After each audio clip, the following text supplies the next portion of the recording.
بلێت مەشوانن هێژە جڤیناک و دناڤبێنە شاندên عێراق و تورکیەدا li Bexdayê birêve diçe bi sporê pêwendiyên navdewletî Dr. Hasan Mesûd Önder ji Ankara mêvanê min e. Silav bote Dr. Önder. Destpêkê de dixwazim bipirsim yanî Tirkiye ji van hevdîtinên ku nihal Bexdayê birêve diçin yani lihêviya çi ye yani encamek çawa werbigire?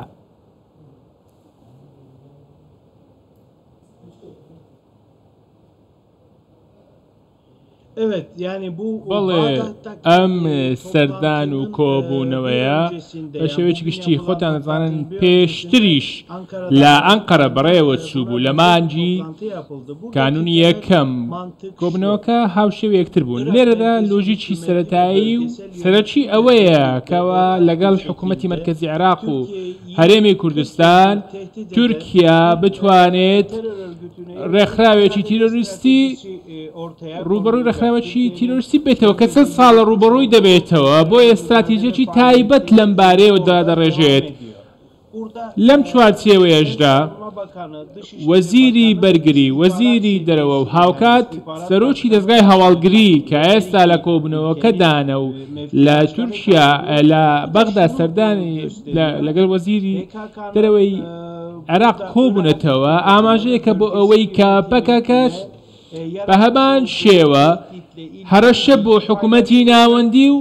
حکوومەتی هەولێریش دروست کردووە بۆیە زانیاری لەم بارەیەوە بە هەردوو لا دەدرێت. لەم چوارچێوەدا دانوستانەکان تایبەت بە ڕوبەڕووبوونەوەی پەکەکە هەوڵی ئەوە دەدرێت پێکەوە کۆدەنگیەک دروست بێت و بۆ ئەوەی ئەم مەترسیانە لەناو ببرێت. برێژن دەر لە گۆر باوەریاتە ئۆپەراسیۆنێک hemberî PKK tê amadekirin?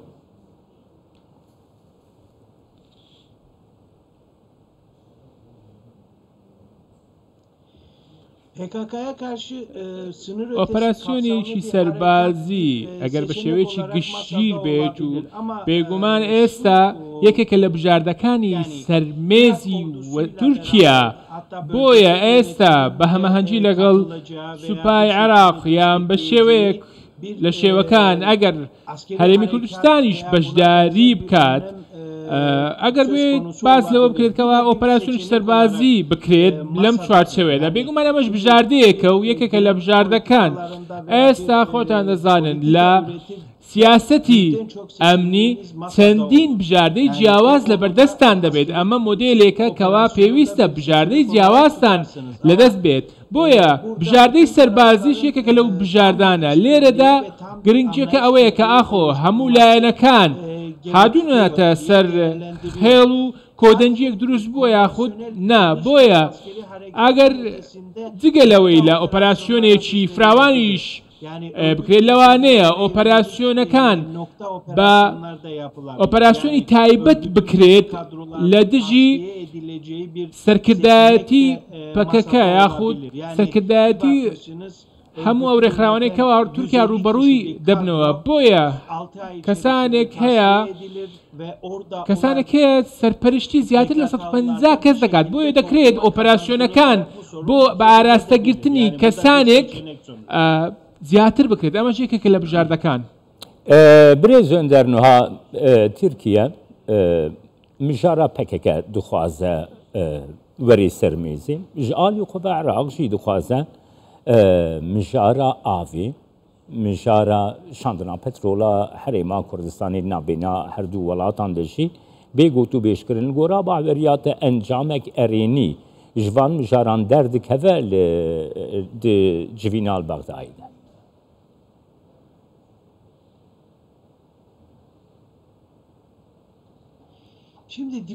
بەڵێ لە ڕووی دیبلۆماسیەوە ئەگەر بێت و هەموو ئەمانە بە بنەما وەربگرین بێگومان پێویستە هەردوو لایەنەکان بتوانن شتێک لە یەکتر وەربگرن ئەگەر بێت و کۆدەنجیەکی لەم جۆرە هەبێ بێگومان ڕێکەوتنیش دەکرێت بە شێوەیەکی گشتی تورکیا سیاسەتی خۆی لەگەڵ هەرێمی کوردستانیش واتە پەیوەندەکانی تورکیا و پەیوەندی تورکیا و عێراق و تورکیا و هەرێمی کوردستان شتێک هەیەکەوە ئەم پەیوەندیانەی ژەهراوی کردەویش پەکەکەیە بۆیە ئەگەر بێت و پەکەکە بەلاوە بنرێت دەکرێت پەیوەندی تەندروستتر دابنرێت لەگەڵ هەموو ئەو ناوچەیە و لەگەڵ عێراق و لەگەڵ هەرێمی کوردستان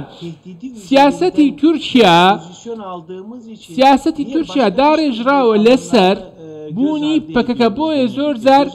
دەکرێت بەهۆی پەکەکەوە هەندێک هاریکاری و هەماهەنگی لەبەرچاو نەگرین چونکە استراتیژی جیاواز هەیە تورکیا استراتیژێتی جیاوازی هەیە ئەگەر بێت و لە ڕووی ئابووریەوە لە ڕووی بازرگانیەوە بتوانرێت پەیوەندیەکی قوڵ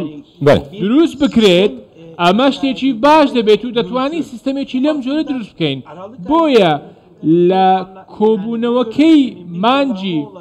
12 ساڵی ڕابردوو کۆبنەوەیکی باش بۆ ئەمڕۆژ کۆبوونەوەیەکی دیکە دەکرێت و ئەمە هەنگاوێکی زۆر گرنگە لەوانەیە لە ڕووی ناوەڕۆکەوە پێویستە هەرێمی کوردستانیش لە ناو ئەم دانوستانانە دەبێت. بله سپاس بۆ te دکتۆر حەسان مەسعود ئەندەر چێ ئەنقەرە گەلمە